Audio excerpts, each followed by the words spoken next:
I'm curious, Mr. Perkins, are you familiar with the app Grindr? With what? The app Grindr. Are you familiar with the app Grindr? No, I'm not. You're not? Okay, well, I'll just say, it's a gay dating app. And I bring it up today because I'm so sick of the hypocrisy coming from the other side of the aisle. Did you know the Grindr app crashed at the RNC convention in Milwaukee?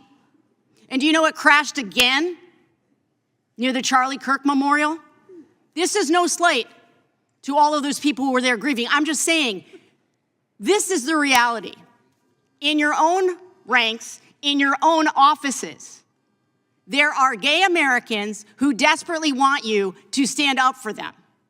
And it is so disheartening over and over again to come into this committee. Did you just witness a political vivisection? Because what Representative Becca Balint just did to Tony Perkins of the Family Research Council is the kind of rhetorical devastation that exposes the entire rotten infrastructure of conservative hypocrisy, and I need you to understand that this moment is so much bigger than one awkward congressional exchange where a man who has spent his entire career weaponizing morality against queer people suddenly has to sit there and pretend he doesn't know what Grindr is. And let me tell you something about that performance of ignorance, because that's exactly what it was, a performance, a carefully calibrated retreat into strategic unknowing that these culture warriors deploy whenever the contradictions of their movement become too glaring to defend in public. Balint is the first woman, an openly LGBTQ person to represent Vermont, and she walked into that hearing room, carrying the weight of every single queer person who has ever been told they're a threat to children, that they're grooming America's youth, that their very existence constitutes a national emergency, and she looked directly at the president of an organization that has been deemed a hate group by the Southern Poverty Law Center, and asked him if he knew what Grindr was, and when he said no, when he performed that theatrical ignorance, she detonated a truth bomb that should reverberate through every single campaign rally and congressional hearing and family dinner table conversation about LGBTQ rights from now until the end of time. Because here's what she revealed, and this is the bombshell that should be plastered across every billboard in America. The convention brought so much traffic to the gay and bisexual dating app Grindr that it crashed during the Republican National Convention in Milwaukee, the very same gathering where high-profile speakers leaned into anti-LGBTQ rhetoric, doubling down on the party's 2024 platform, which calls for keeping men out of women's sports and ending left-wing gender insanity, with speeches that especially targeted transgender and non-gender conforming people. Let that cognitive dissonance marinate in your consciousness for a moment, because while Marjorie Taylor Greene was on that stage declaring that there are only two genders, and while the Republican platform was promising keep men out of women's sports, ban taxpayer funding for sex change surgeries, and stop taxpayer-funded schools from promoting gender transition, the app that facilitates hookups between men was experiencing so much demand from convention attendees that its servers couldn't handle the traffic. This isn't just hypocrisy. This is the entire architecture of conservative sexual politics revealed as a house of cards built on repression, projection, and the desperate maintenance of a public persona that has absolutely nothing to do with private reality. And Balint didn't stop there, because she's not interested in cheap gotcha moments. She's interested in dismantling the entire apparatus of oppression, so she mentioned that Grindr crashed again near a Charlie Kirk memorial, and now we're talking about the ecosystem of conservative influencers, activists who have made careers out of demonizing LGBTQ people, while apparently creating environments where queer people feel compelled to hide in the shadows, to use dating apps in secret, to live double lives that tear them apart from the inside. Balint has spoken about how people don't understand the emotional and psychological toll it takes on us as openly gay members of Congress that we are in those committee hearings when people are saying horrible things about us, and that statement should haunt every single person who thinks this is just abstract political theater, because it's not abstract when you're sitting there as an out queer person listening to someone testify about why you shouldn't have rights, why you shouldn't be able to exist fully in public life, why your identity is somehow a contagion that threatens the social fabric. The historical parallels here are so profound that we need to excavate them, because this is not the first time we've seen moral crusaders engage in the exact behaviors they condemn, and it's not the first time that the architecture of oppression has been revealed to be a projection of the oppressor's own internal conflicts. Think about the long and documented history of anti-LGBTQ politicians being caught in compromising situations, Senator Larry Craig, who had a very long anti-LGBTQ+ voting record in both the House and Senate, pleaded guilty to a charge in 2007 of lewd conduct after an undercover police officer arrested him for soliciting sex in a men's restroom, while the far-right American Family Association and Family Research Council heaped praise onto Craig for his consistent conservative voting record. Think about George Riekers, a co-founder of the Family Research Council, exposed by the media when he returned home from Europe with a young male escort whom he found on the website rentboy.com. This isn't just about individual failings. This is about a systematic pattern where the people who build their political identities around sexual regulation and gender conformity are often the ones struggling most desperately with their own desires and identities, and rather than doing the hard internal work of self-acceptance, they externalize that struggle onto the rest of us. They make their personal pathology into public policy. And now we need to talk about the scale of what's happening, because this isn't just about catching hypocrites in lies. This is about understanding that a staggering 867 bills have been introduced targeting transgender people across the United States as of 2025, and in 2025, 1,020 bills are under consideration across the country that would negatively impact trans and gender non-conforming people, which represents the most concentrated legislative assault on a marginalized community in modern American history. Republican lawmakers have turned anti-trans legislation into a full-blown political obsession, but what began as a handful of bills targeting sports participation and so-called religious exemptions has metastasized into a sweeping campaign against nearly every facet of transgender life: bathroom access, IDs, medical care, even the legality of one's identity. We're watching in real time as Republicans craft legislation designed to make it impossible for transgender people to exist in public space, to access health care, to participate in civic life, and the cruelty is the point because the goal is unmistakable, to make it nearly impossible for transgender people to live openly, safely, and with dignity in public life. The strategic sophistication of this campaign should terrify anyone who cares about civil rights, because these bills don't emerge organically from grassroots concern. They're drafted by organizations like the Alliance Defending Freedom and, yes, the Family Research Council, the very organization whose president sat in front of Balint and pretended not to know what Grindr is. Conservative evangelical organizations that have pushed model legislation as part of a decades-long strategy. These groups workshop language, they test messaging, they find the wedge issues that will activate conservative voters while appearing reasonable to moderates, and then they deploy those bills across multiple states simultaneously in a coordinated assault that overwhelms advocacy organizations and makes it nearly impossible to fight on every front at once. These cycles often include a few years of trial and error, in which bills are proposed and die before eventually passing after momentum and support has built. And it's a pretty common trajectory. They'll see what sticks in committees, they'll see what sticks on messaging, and what is motivating and what works legally. But here's what's absolutely enraging about the hearing with Tony Perkins, and this is where Balint's intervention becomes revolutionary, because she's not just pointing out hypocrisy for the sake of scoring political points. She's demanding that we confront the human cost of these culture war campaigns. She said, in your own ranks, in your own offices, there are gay Americans who desperately want you to stand up for them, and that statement cuts to the very heart of the conservative movement's foundational cruelty, which is that they're willing to sacrifice their own people, to drive their own children and colleagues and constituents into secrecy and shame and sometimes suicide, all to maintain a political coalition that depends on having an enemy to demonize. The Republican Party has calculated that it's more politically valuable to wage war against LGBTQ people than to acknowledge that queer people exist in every community, every family, every political gathering, including their own conventions where apparently they're crashing Grindr with their demand for connection. We need to zoom out and understand the philosophical underpinnings of this, because what we're witnessing is a textbook example of what Herbert Marcuse called repressive desublimation, where the dominant culture creates the appearance of sexual liberation, while actually channeling desire into increasingly controlled and commodified forms. Except in this case, the Republican strategy is even more insidious, because they're not even pretending to offer liberation. They're offering the opposite. They're offering a return to a mythical past where gender roles were fixed, and sexuality was private and shameful and contained. But the contradiction is that human desire doesn't actually work that way. You can't legislate it out of existence. You can't pray it away. You can't convert it through therapy. So what you get instead are these pressure cooker situations where the repression becomes so intense that it bursts out in exactly the ways the repressors claim to fear most, except it's not queer people who are the problem, it's the repression itself that creates the pathology. and this connects directly to Michel Foucault's analysis of how power operates through sexuality, how the Victorian era didn't actually repress sex but rather proliferated discourse about sex, created entire taxonomies and medical categories and legal frameworks around sexual deviance precisely as a way of controlling populations. And we're seeing the exact same playbook now with the obsessive focus on transgender people, and bathroom bills, and sports participation, and the endless categorization and regulation of bodies and identities.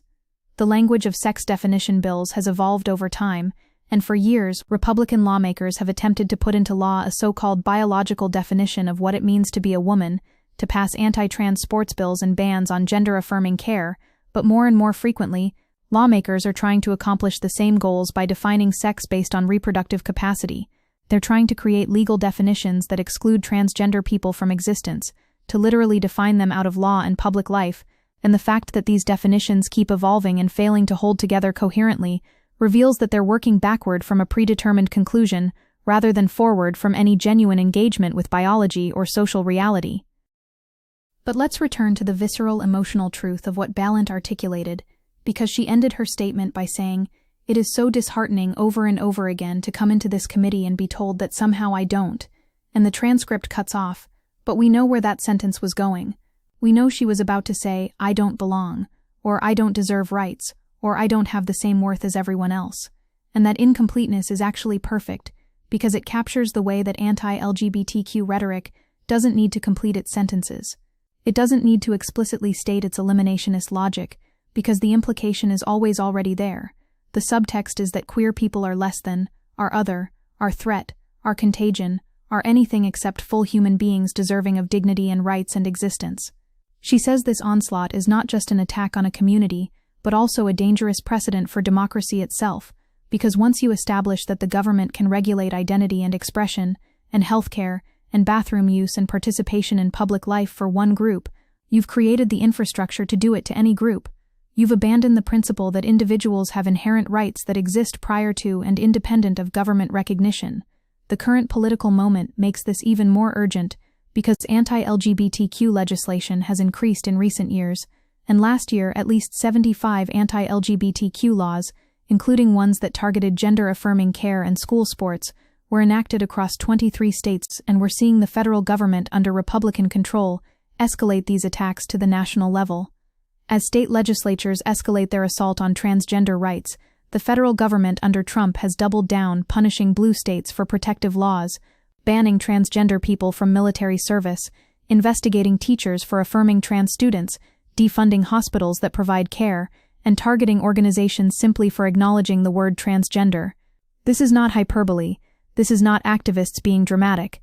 This is the literal description of what's happening right now, and the fact that so many Democrats seem paralyzed or confused about how to respond reveals a profound failure of moral imagination and political courage. Because here's what needs to be said clearly and without equivocation. There is no moderate position on human rights. There is no compromise available when one side is arguing that certain people shouldn't be allowed to exist in public space. There is no meeting halfway between transgender people deserve healthcare and dignity, and transgender people should be legislated out of existence. Democrats are still working out how to respond to this onslaught, and that uncertainty is a betrayal of the most vulnerable people in their coalition. It's a capitulation to the framing that this is somehow a complicated issue requiring careful political calculation, rather than a straightforward question of whether we believe in human rights or we don't. The fact that some Democrats who usually oppose bills restricting the transgender community voted in favor after acknowledging public sentiment after the 2024 election should serve as a warning that the conservative strategy is working, that they've successfully moved the Overton window to the point where even some Democrats think it's politically necessary to throw trans people under the bus. But Balint's intervention offers a different model, a politics of moral clarity and righteous anger that refuses to accept the terms of debate set by bigots and hypocrites. When she forces Tony Perkins to confront the reality that Grindr crashed at the RNC, she's not engaging in cheap scandal. She's doing what James Baldwin called disturbing the peace. She's refusing to let the comfortable lie stand unchallenged. She's insisting that we acknowledge the gap between what Republicans say and what they do, between their public moralizing and their private behavior, between their legislation and their lived reality. This is the kind of politics we need more of, the kind that names hypocrisy, not as a personal failing, but as a systemic feature of an oppressive ideology, the kind that connects individual cruelty to structural violence, the kind that refuses to be polite in the face of eliminationist rhetoric. And we need to talk about what's at stake here in the most concrete terms, because while political analysts debate electoral strategy and media commentators worry about alienating moderate voters, real people are suffering real consequences from these policies. Balint wrote an opinion column on MSNBC criticizing Speaker Mike Johnson and congressional Republicans for banning incoming Representative Sarah McBride, the first openly transgender member of Congress, from using women's or gender-neutral restrooms in the Capitol, which means that a member of the United States Congress cannot use the bathroom at her workplace because of who she is, which is a level of dehumanization that should shock the conscience of anyone who claims to believe in equality. Transgender youth in states with healthcare bans are being denied medical treatment that every major medical organization agrees is medically necessary and often life-saving, which means that kids are being forced into puberty that causes them profound distress, which means some of them are dying by suicide, which means that these laws have body counts even if Republicans refuse to acknowledge that reality. The connection to broader patterns of authoritarian politics should be obvious, because what we're watching is the textbook authoritarian playbook: identify a vulnerable minority, demonize them as a threat to children and traditional values, whip up moral panic, pass laws that strip rights and restrict existence, and use the backlash from that minority and their allies as further evidence that they're dangerous and need to be controlled even more strictly. This is what happened to Jewish people in 1930s Germany. It's what happened to gay men during the AIDS crisis, when the Reagan administration refused to act because they saw it as a disease that was cleansing the population of undesirables. It's what happens every single time a society decides that certain people's humanity is negotiable.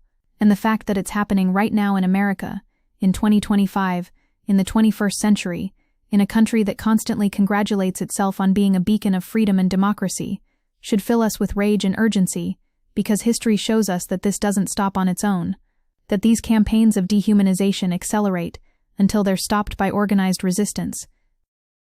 The Grindr crash at the RNC becomes in this context not just an amusing anecdote about hypocrisy, but a perfect encapsulation of how repressive politics creates the very conditions it claims to prevent, how the obsessive focus on regulating other people's sexuality and gender is actually a manifestation of profound discomfort with one's own, how the people who scream loudest about traditional values are often the ones most desperately trying to escape the prison of those values themselves.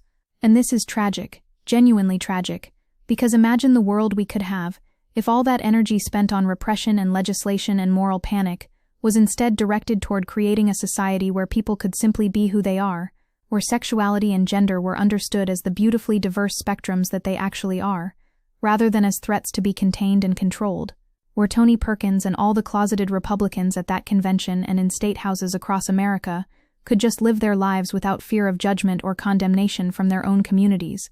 But we don't get to live in that world yet, because the conservative movement has decided that it's more politically valuable to maintain the oppression than to dismantle it, and that's why Balint's testimony matters so much, because she's modeling what it looks like to speak truth to power, to refuse to let hypocrisy and cruelty pass without comment, to center the human cost of these political games. She emphasizes the significance of bringing transgender Americans into committee hearings and private discussions with Congress members, not as political pawns, but as individuals with stories that transcend partisan lines. And this strategy is not just about promoting trans rights, but about illustrating how these attacks are indicative of broader assaults on personal freedoms, including parental rights and reproductive rights. She understands that the fight for LGBTQ rights is inseparable from the fight for reproductive justice, for racial justice, for economic justice, because all of these movements are ultimately about the same thing, whether we're going to have a society that recognizes the inherent dignity and autonomy of all people, or whether we're going to have a society where rights are distributed based on whether you conform to the dominant group's expectations. The road forward requires us to match Republican intensity with our own, to stop treating attacks on LGBTQ rights as a peripheral issue that we can compromise on when politically convenient and instead recognize them as a central battleground in the fight for democracy itself. We need to support candidates like Balint who are willing to call out hypocrisy directly. We need to fund organizations that are fighting these bills in state houses and courtrooms. We need to show up for trans youth who are being scapegoated and legislated against. We need to create sanctuary spaces in blue states for people fleeing red state persecution. We need to vote in every election at every level because school boards and state legislatures are where a lot of this violence is happening. We need to talk to our families and friends and colleagues about why this matters, even when it's uncomfortable. We need to reject the framing that there are reasonable concerns about transgender people using bathrooms or playing sports or receiving healthcare, because there aren't. Those concerns are manufactured by the same people who once had reasonable concerns about racial integration and marriage equality and every other expansion of rights throughout history. And we need to remember that moments like Balint's testimony matter because they interrupt the narrative, they throw sand in the gears of the machine, they give people permission to see what's actually happening, rather than the sanitized version that conservative politicians want us to believe. When she asks Tony Perkins if he knows what Grindr is and he says no, and she says, well, it crashed at your convention, she's doing more than exposing individual hypocrisy. She's revealing the structural rot at the heart of the conservative movement's obsession with sexuality and gender. She's showing that the people who want to regulate everyone else's lives are often the least capable of regulating their own. She's demonstrating that the entire edifice of anti-LGBTQ politics is built on lies and projection, and the desperate maintenance of appearances that have no basis in reality. This is why representation matters, why it's important to have openly LGBTQ people in Congress, why Balint being the first woman and openly LGBTQ person to represent Vermont is not just symbolism but actual political power, because she can say things and ask questions and make connections that straight cisgender politicians either can't see or won't say. And her presence in that hearing room changes the dynamic of power, forces people like Perkins to confront the reality of queer existence, not as an abstraction to be legislated against, but as a living, breathing person with authority sitting across from them demanding answers. This is the power of bringing your full self into political space, of refusing to sanitize your identity or your anger for the comfort of people who want to deny your humanity, of understanding that sometimes the most radical thing you can do is simply insist on your own existence and dignity in spaces that were designed to exclude you. The conservative reaction to all of this will be predictable. They'll say Balint is being divisive or inappropriate, or making everything about identity politics. They'll clutch their pearls and change the subject and insist that the real issue is something else entirely. But we cannot let them set the terms of debate anymore. The debate is over. The science is settled. The moral question is not complicated. Transgender people deserve rights, healthcare, dignity, and safety. Period. Anyone arguing otherwise is not making a good faith intellectual argument. They're engaging in bigotry, and we need to be willing to say that clearly and repeatedly, until it penetrates the both sides media coverage, and the mealy-mouthed liberal equivocation, and the concerned trolling about protecting women's sports or whatever fig leaf the conservatives are using this week to justify discrimination. So when you watch that clip of Becca Balint methodically dismantling Tony Perkins, when you see him squirm and dodge and perform ignorance, recognize that you're watching more than a viral moment. You're watching a blueprint for how to fight back against the rising tide of authoritarianism and bigotry that's threatening to swallow American democracy. You're watching someone who refuses to accept that some people's humanity is up for debate, someone who understands that exposing hypocrisy is not enough, but that it's a necessary first step toward dismantling oppressive systems, someone who carries the pain and rage of every queer person who has ever been told they don't belong, and transforms that pain into political power. This is what resistance looks like. This is what moral courage looks like. And this is what all of us need to embody if we're going to build the world that we deserve, the world where nobody has to hide who they are, where nobody's rights are dependent on the whims of hypocritical politicians, where apps don't crash at political conventions, because people have finally learned that there's no contradiction between being conservative and being queer, that the only contradiction is between claiming to care about freedom while working tirelessly to restrict it for anyone who doesn't conform to your narrow vision of acceptable humanity.